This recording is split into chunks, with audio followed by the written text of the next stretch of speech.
Okay.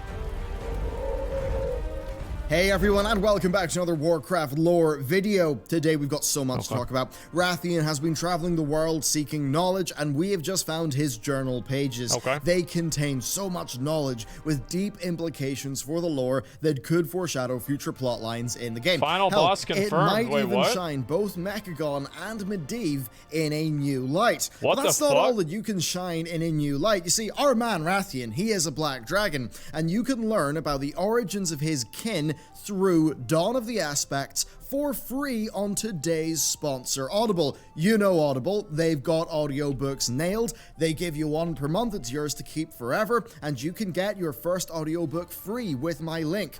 Blizzard have updated much of their audiobook library, and Dawn of the Aspects is I would a do really that if great I could choice. read. You will hear the Titan Unfortunately, Keepers. nobody You'll in this see chat what can happened read, to so we Tyr's don't hand. use And this. most important, you'll see the origins of Alexstrasza, Nobody can read Dumu, Ysera, Malagos, and Neltharion, with the latter of whom even having a few spooky hints. Life's busy, we don't all have time to sit down with a book and read, and what better way to pass your commute or your walks than a 14 hours of top-notch Warcraft lore content. So head on my link below for a free 30-day trial of Audible that comes with one book for free for life, even if you cancel, but there's loads more Warcraft content out there to get. So thank you very much to them for sponsoring this video, and let's get into the lore. So we are called to the Chamber of the Heart after it's revealed that Ebonhorn is... Bro, I've got to get sponsors, man. Like, I mean, the thing is, I see, like, everybody else has, like, these sponsors, these, like, fucking boxes on their screen, and, like, meanwhile, like, I don't have any of that shit. I'm not getting any sponsors, and I need to ask Wendy's. Well, the thing, yeah, NordVPN, there's one right there. Rogaine, I'm not going to get a sponsor from Rogaine, because why the fuck, think about this, right? It's like having Slim Fast, you know, the weight loss thing. Are they going to sponsor someone who's 600 pounds? Fuck no, because you're going to see that guy and you're going to be like, you know what? It doesn't work. Because you look at it, like, I can't be sponsored by Rogaine if I'm losing my fucking hair. It doesn't make any sense. So yeah, no, they can't sponsor me. Like, maybe if I use Rogaine and it works, maybe they'd sponsor me, but I don't want to. I feel, doesn't Rogaine lead to like erectile dysfunction or something like that? I've never had that be an issue, and so I'm very, I don't know, just the whole thing just kind of, yes, I don't know, man. I would rather not have my hair and have a hard dick. That's just the truth. Like, that is the choice that I have chosen, okay?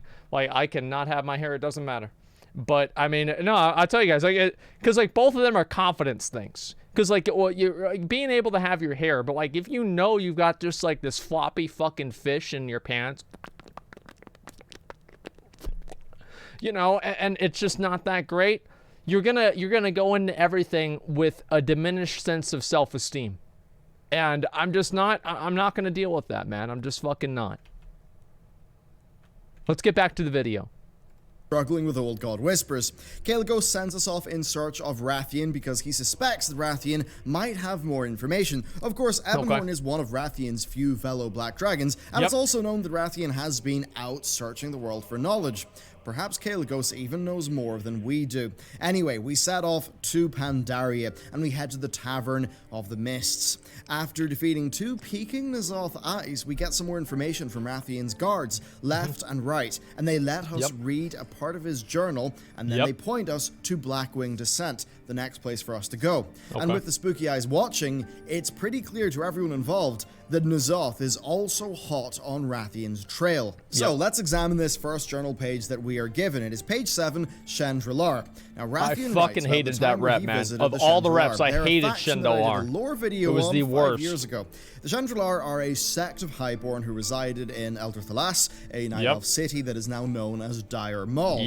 Way back in the day, they were working on secret projects for Ashara. They were really, really loyal, sort of top-end Highborn. I never got exalted with these guys. After successfully shielding their city from the Sundering, they found that, well, the Well of Eternity was gone, and that led to a plan where they imprisoned a demon to use as a source of power. Now, this continued for years, through which they were just isolated from the rest of society, tending to their massive archive of knowledge. Things got worse, though, when the net energy gains from their demon plan began to decrease, so with less energy to go around, their king murdered many of his own people, with him and the remaining Chandrilar retreating to a smaller part of the city, that's the way it goes. The rest of the city being inhabited by other groups, as we see in the Dire Maul dungeon. Now, they maintained a library that contains vast knowledge, likely owing to the secret work they did for Ashara. What if, I just thought about this, bro. Like, what if in the next expansion, Dire Maul was the mega dungeon? That'd be fucking cool. Like a new Dire Maul, like, mega dungeon? The thing is, Dire Mauled. Okay. So, listen, it would be amazing. I would love it. I worry that it wouldn't be expansive enough. Because what I don't like about dungeons nowadays is that they're all designed to be run in Mythic Plus. And because they're all designed to be run in Mythic Plus, you don't have, like, longer, more extravagant dungeons. You have things that are very much designed with a streamlined perspective. And unfortunately, this happened even in fucking, like, BC. Like, even in BC, there were very few dungeons that had anything more than just, like, a streamlined boss-to-boss perspective. I'd like to see dungeons go back to what we had, like, in Vanilla WoW with, like, Maradon and BRD and stuff like that. It was much more exciting for me personally. They were mostly killed in vanilla, but some did re-enter Night Elf society in Cataclysm, leading to the Night Elves actually becoming mages. Now, Wrathion speaks about how he went there to search their archives, and how he found vague references to the old gods, mostly just being archaeological footnotes. Wrathion notes that the Chandrilar could not fully unravel the intricacies of the Black Empire's dark magic, but he found that some of them actually dabbled in the void, and this is a major lore reveal. And basically for Wrathion, the lessons that they learned give him hope that the void can be harnessed against ZOTH. Now, this, of course, ties into the recent plotline we've been seeing with Illyria and Locust Walker, of course, as well with the Alliance Void Elves. That's a lot, and it could dude. also nod to Xal'atath. Of course, Xal'atath That's has a lot. many reasons to hate the old gods. They trapped her in that blade for millennia, and she, of course, is an incredibly powerful void being. Perhaps she could even return to help us against ZOTH. Hell, I'm not gonna trust that bitch anymore. Like, for real, like, after that bullshit that she did at Crucible of Storms where she just gets us stuck there with that dumbass eye thing on her head, no, fuck that, dude. Like, I'm tired of her. I don't want to hear any more of her bullshit. Like, it's been 2 years, and it's been enough. what if she even ended up allying with Sylvanas and we got an alliance of death and Oh, void? jeez. Of course, that's just one of many speculative directions, so let's move on. Wrathion then says something that's a bit of a nod to his past efforts, but such is the nature of warfare, is it not? Seldom does it accomplish the intentions of its architects, and never without leaving immeasurable destruction in its wake, especially when the Horde and the Alliance are the forces in conflict. Can one ultimately say that victory is worth the price that must be paid to achieve it? Now, this obviously is looking at the current battle for Azeroth, but of course, in Mists of Pandaria, he orchestrated elements of that Alliance-Horde war. Eventually, he betted on the Alliance, hoping they could wipe out the Horde and claim the entire planet, resulting in a unified Azeroth that could withstand the Legion, in his view. That's right. Not knowing that the Alliance and the Horde made each other stronger. Now, when that failed, he then invited in the Iron Horde, thinking that he could use the parallel universe time travel shenanigans. I was so hyped whenever I saw this, man. What the fuck happened? Yes, that one did not work out. What the fuck happened, dude? That's this journal page. What have we learned from it? Well, it further reinforces that Void can fight Void and be a force for good, as far as we're concerned. It suggests that the ancient Highborn were aware of the old gods and the Black Empire, as they also knew about the Void. Now remember, these are the same Highborn who were doing secretive work for Ashara, and this does lead one to wonder how much Ashara knew about the old gods. I mean, she did say, "You watched me for 1,000 years, so you know what I want," during Warbringers, and then prior to that, ZOTH did say that, you know, he'd been watching her, so perhaps it's a little creepy, they you know? somewhat knew about Just each a little other. bit. Probably ZOTH knew more about Ashara. It's pretty clear, though, that back then, Ashara was looking into a lot of things, but of course her own character flaws really are what got in the way of her using her knowledge for an overall noble goal. Koki, anyway, thank you let's very much move for 10 onward. subs, man. With that Thank read, you, we then Koki. travel to Blackwing Descent, where we find a sleepless interrogator peering into the mind of one of Wrathion's agents. Now, this is the very same agent who we talked to after the Black Dragon Island Expedition quest, the same one who confirmed to us the existence of the Dragon Isles. Now, this agent, when we find them, they are alarmed that... Was that actually true? Wait, so the Dragon Isles got confirmed? What the fuck? Got in his mind. Holy shit. He tells us to go to Karazhan's catacombs, but damn, not before handing us another journal page. I forgot all about in this that. page, Wrathion talks about his experience experiences with the lore walkers and all the knowledge that they had collected. Imagine how fucking badass it would be if the next expansion, the 2 new zones were like the Dragon Isles and Ny'alotha. I mean, if they fucking did that, man, oh my god, that would be huge. Well as hopefully with that's going to happen. Who he found to be quite unlike the lore walkers, not really being interested in matters that are external to Pandaria. He notes that the Shadowpan scholars are experts in combating the dark powers of the Shah without succumbing to their influence. Of course, the Shah originate from an old god, so Wrathion deduces that their seemingly stoic ways are pretty key to resisting the old god's whispers. Noting that the Shadowpan are the continent's sole defense, and that they are sort of disconnected from society in that manner, he says that he feels kinship, something that's referencing really how he views himself as a black dragon, as basically being the person who's got to save the planet, but in a way that will isolate him from other people. So yeah, he's got a savior complex, and he's got daddy issues. That's Wrathion. He talks about how the Shadowpan train to seal away their emotions, and how it's no easy task to stand alone in the darkness of they're Jedis, basically. Very fantasy writing there. Now, what do we learn from this? Well, the old god whispers, they play in one's emotions and their attachments. The Shadowpan being more rooted in, I guess, Eastern philosophy regarding things like the unburdening of one's attachments. Well, I think that all makes a lot of sense when you think about how it would resist the influence of an old god. You know, the lack of attachments and the ability to be free from one's own thoughts. That is what would result in being immune, or at least strong to, the old god whispers, because they tend to rely on negative what-ifs to really get a strong mind and a long dick. Really, a lot of this does seem to be written as a bit of a foil to Western stereotypes, which very much is something we saw throughout Mists of Pandaria. Anyhow, let us move onwards. So after refreshing on our Pandaria lore, we then head to the Karzan catacomb entrance, and there we find 2... I like how he put in that fucking lightning strike, just, you know, for a little bit of background noise to create the ambience of the video, right? You're going into the Karzan crypts, fucking lightning's coming down, you come up against the door. I like that. This is special. Dead ZOTH agents and 1 dead Wrathion agent. We find another journal page, this time talking about the Titans. Wrathion talks about his interest in Titan technology and knowledge. This is something that he's always been interested in, but there is a strange angle to it. Of course, in Mists of Pandaria, after eating the heart of Leishen, the spirit of Aman'Thul entered him, and he said this: "We have fallen, we must rebuild the final Titan, do not forget." That is something that, of course, foreshadowed the reveal of Azeroth being a Titan World Soul. Now, right after that, Wrathion said that he felt massive knowledge, but that it pretty much all left him once the little episode was over. Now, the problem here is that Aman'Thul's soul ended up in Antorus, so either Wrathion had an unexplained run-in with Iminar, the Soulbinder, or we have a plot hole on our hands. Anyhow, I wonder which one it is. In his journal about how he There's believes no way that would be a plot hole. That the Forge of Origination will be key to defeating the old gods, even though he's not exactly sure how. He says that he went to the Vault of Archivon but was repelled by the giants, and finally he muses on his... And this guy's supposed to help us kill fucking ZOTH. He gets farmed by a level 80 raid boss. I mean, that's sad, dude. That's just sad. Young age, and he laments how the other dragons won't trust him, but he knows that his own dragonflight has had a troubled past, as he also has as well, given Mists of Pandaria. Yeah, everybody in the Black Dragonflight's an asshole, basically. But instead of Wrathion, it's like 2 people that's not. Faceless, who of course we defeat, because it's World of Warcraft, we always win, and this leads to us getting the... That makes me mad, dude. Like, think about how easy that fight was.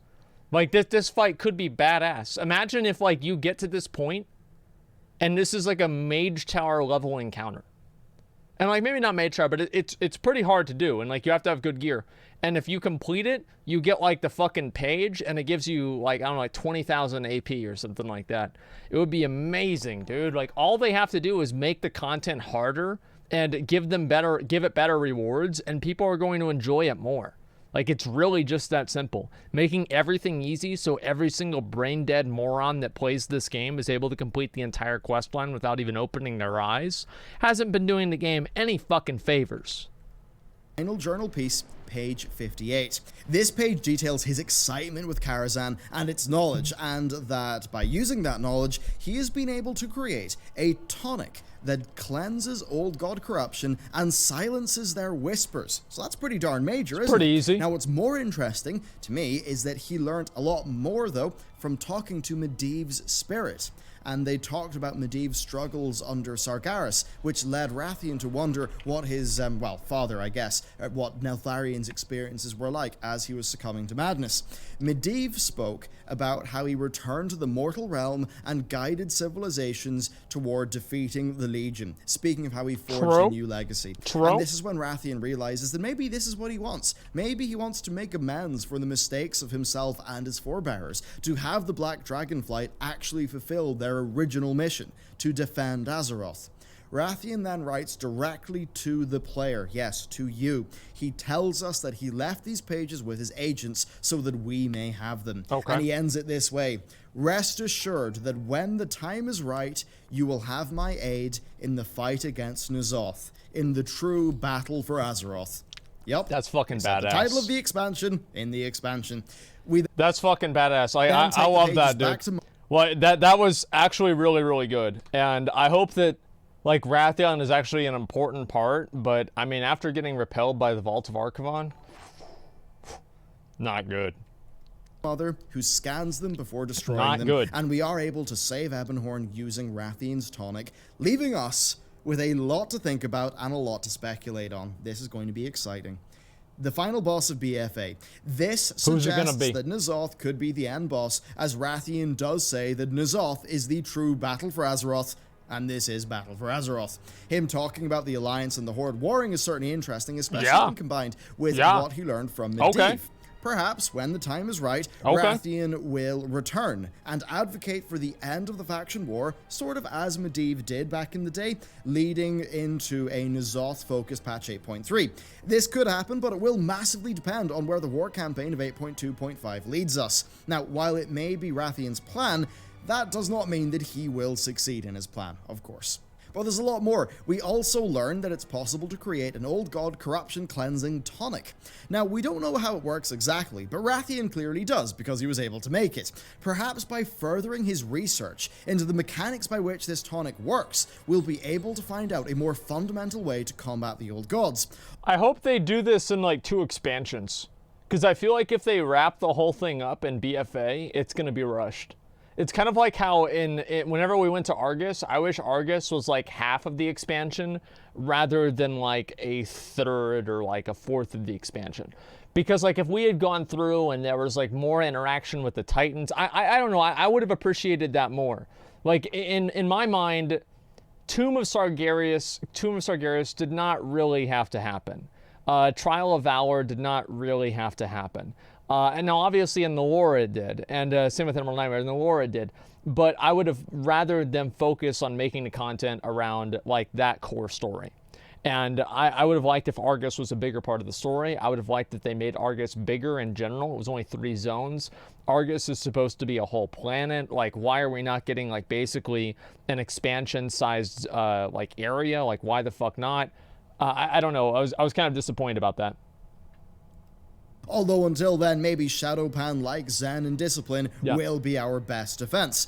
But still, this could lead us places, specifically the Forge of Origination, which he does mention, and he believes is key to defeating the Old Gods.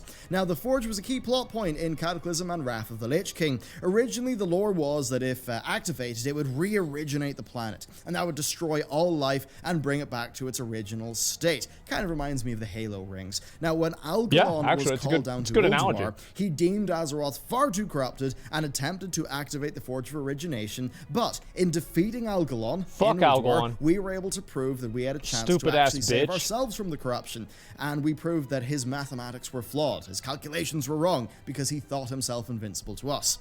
Now, the lore of the Forge of Origination was updated when Chronicle Volume 1 was released, aligning its role with the reveal that Azeroth was a Titan World Soul, and indeed just the entire concept of World Souls existing. So, the new lore is that the Forges of Origination and Wills were built after the fall of the Black Empire, with the Forge of Wills nurturing the World Soul's sentience and the Forge of Origination bolstering its form.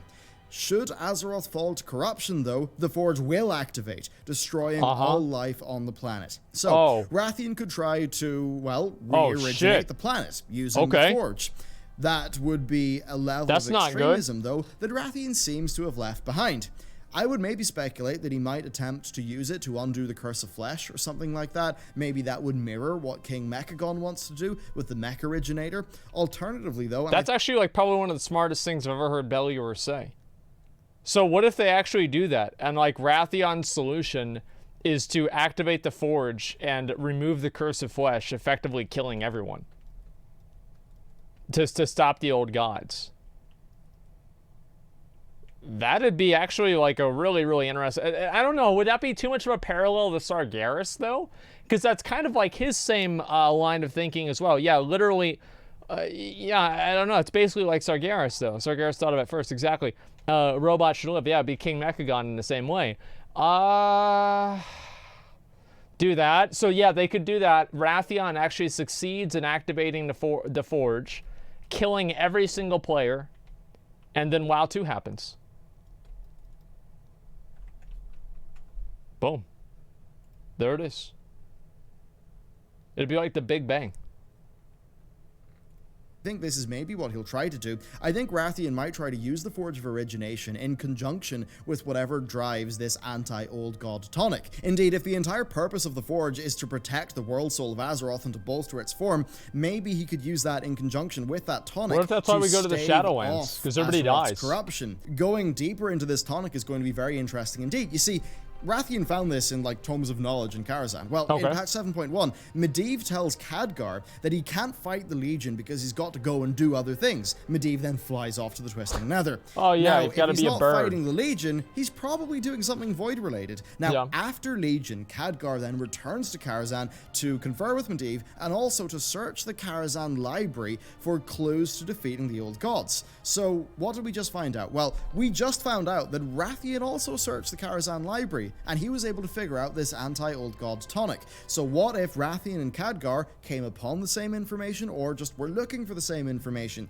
Indeed, we hear talk of Void fighting Void in these journals. So assuming Medivh is still on our side, maybe he went off after the Return to Karazhan patch to learn more about the Void and see how, you know, he could fight Void with Void. Maybe he's dealing with Xal'atath right now. We don't know. It really does seem like Medivh is more involved in events than we may currently think. But there you go. I'd like to see Medivh play a bigger role. I always thought Medivh was one of the coolest characters in the game, and I don't know why, I just always thought he was awesome. So if Medivh did play a bigger role, I would be very happy about that. I don't know, he just feels like he's like the traditional, like, wizard in the game. He's basically like, I don't know, like Merlin or Gandalf or something like that. And I don't know, I just think it's awesome. Yeah, I'd just love to see, I'd love to see Medivh play a bigger role. Because he's also like, he's like core WoW lore. You know, if you care about like the WoW lore, you know about like Medivh, for example. Isn't he the one that opened up the whole Black Portal? Dark Portal, you mean? Yeah, I mean, look, he's done some good things, he's done some bad things. Right? That's just the way it goes. Okay, I mean, you can't always expect people to do the right thing. Yeah, it was a mistake. Probably should not have done that, but it wasn't really his fault. And you're right, it was not his fault. Because his mother, Egwene, fought off and banished the Avatar of Sargeras at the bottom of Tomb of Sargeras. And in doing so, the Avatar cursed Egwene to where her son, Medivh, was basically under Sargeras' control. And so it wasn't really Medivh doing it. It's kind of like whenever somebody says, well, I said that, but I was drunk, so it doesn't count. Well, he opened up the Dark Portal, but, you know, it was really Sargeras, so it didn't count. Okay, guys, it's pretty much the same thing. The plan to defeat the Old Gods is falling into place, but I think one thing is for certain. Given how early on we're hearing about this plan, I have to imagine it will not be smooth sailing. So there you go, no doubt we'll learn more about Wrathion in 8.3. After all, we've only seen a few pages of his journal. Do we know what Wrathion was doing in Draenor? Do we know if he was involved with Ebonhorn during Neltharion's Really, who cares lair? about Draenor? We have no idea. Really, we'll find out in due course. Thank you very much for watching this video. Be sure to check out Audible if you're interested in picking up a free audiobook. The WoW ones are really great. There's a pretty big library there of the really good WoW books, and of course they really support our channel. They support things like the new hiring and the game development. I think we really do put that sponsorship stuff to good use over here, and just your support for that is very, very much appreciated. Thank you very much for watching this video, and I will see you next time. Okay. I mean, this is pretty much what everybody kind of expected. Now, obviously, I think everyone is kind of hoping that Wrathion plays a part. At least I am. I think Wrathion's been... Wrathion is an example of a character in the story that has come up through the natural events of World of Warcraft, and I think that's a good thing. I mean, so many of the characters in the game are basically residuals from Warcraft 3. So I'd like to see things come into the game that are completely new, and characters that do kind of bring something just completely unique that aren't kind of just like, I don't know, they just would come from Warcraft 3, basically. That's all I'm really trying to say.